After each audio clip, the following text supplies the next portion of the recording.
Everyone আসসালামু আলাইকুম। গেছিলাম আমরা বন্ধু বান্ধব সব মিলে গেছিলাম কালীপুর, বিশাল বড় ওয়াজ মাহফিলে। অনেক বড় ওয়াজ মাহফিল হয়ে গিয়েছিলাম, কিন্তু আপনাদের কাছে দুঃখের একটা কথা জানাবো। মেলাতে অনেক মানুষ, আপনারা সম্পূর্ণ ভিডিওটি দেখে যাবেন। মেলাতে কি পরিমাণ মানুষ ঘোরাফেরা করতেছে, কিন্তু ওয়াজের প্যান্ডেলে দেখেন আপনারা কোনো মানুষও ওয়াজের প্যান্ডেলে নাই।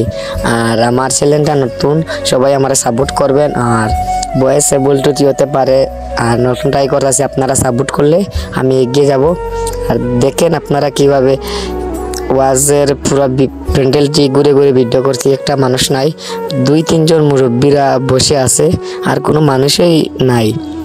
মেলাতে গেছি, মেলাতে মানে আরতে পারতাছি না, এরকম মানুষ। ওয়াজ মাহফিলের মেলা দেখতে মানুষ হয় এখন কুর দুনিয়াতে। মেলাতে মানুষ হয়, কিন্তু ওয়াজে মানুষ হয় না। ওই যে মেলাতে গেছি, কি পরিমাণ মানুষ, আরতে পারতাছি না। মেয়েরা ছেলেরা নিয়ে, মেয়েদেরকে নিয়ে